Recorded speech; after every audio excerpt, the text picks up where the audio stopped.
L'Afrique est volée chaque seconde de plus de 7100 $. Pourquoi 7100 $? C'est le compteur de l'évasion fiscale de l'Afrique qui nous le dit. En Afrique, le compteur de l'évasion fiscale, ce sont les multinationales des pays colonisateurs qui l'alimentent. En Afrique, l'évasion fiscale, c'est 224 milliards de dollars chaque année. 224 milliards de dollars qui s'évaporent du continent africain et qui l'empêchent de satisfaire aux besoins élémentaires du plus grand nombre. L'évasion fiscale en Afrique est odieuse, aussi odieuse que la dette dénoncée par Thomas Sankara, qui l'a payée de sa vie. L'évasion fiscale vampirise les budgets des États et les empêche de subvenir aux besoins collectifs de leur population. L'évasion fiscale en Afrique, c'est bien souvent la mort. L'évasion fiscale en Afrique, c'est le énième asservissement. Le énième asservissement après l'esclavage, après la colonisation, après l'asservissement par la dette illégitime, la fameuse dette coloniale, après le pillage des ressources naturelles, après la dévastation de l'environnement. Eh bien, l'évasion fiscale intervient à nouveau, creuse cette dette illégitime et avec des intérêts qui, évidemment, pour les pays africains, sont nettement supérieurs à ceux que connaissent les pays riches, eux-mêmes pillés par ces transnationales.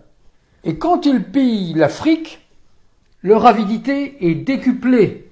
Pourquoi ? Parce que l'Afrique est en plein boom économique. L'Afrique recèle des trésors.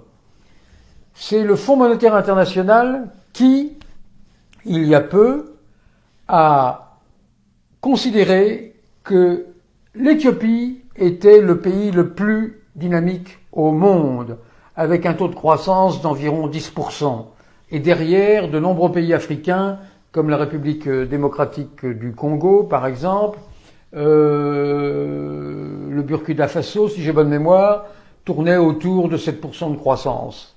Et il n'y a aucune raison pour ces tenants de la religion de l'argent de freiner leur avidité. Au contraire, elle est décuplée, parce que les prévisions du FMI, par exemple pour les années 2019 et 2020, sont tout à fait optimistes et sont du même ordre de grandeur, des taux de croissance qui tournent en moyenne autour de 7% pour de nombreux pays africains. L'évasion fiscale en Afrique, c'est l'équivalent de 7100 € chaque seconde. L'évasion fiscale en Afrique, c'est 175 $ à peu près volés chaque année à chaque Africain. 175 $ volés chaque année à chaque Africain, c'est un montant absolument considérable. D'autant plus quand on le rapporte aux 413,3 millions d'habitants qui vivent en Afrique subsaharienne en extrême pauvreté. Vivre en extrême pauvreté selon les normes des institutions internationales, c'est vivre avec moins de 1,90 $ par jour, soit un peu moins de 700 € par an. Or, l'évasion fiscale rapportée à ces 413 millions de personnes, c'est à peu près 600 € par personne. On voit donc que l'évasion fiscale en Afrique équivaut à la totalité des revenus de ces 413 millions de personnes.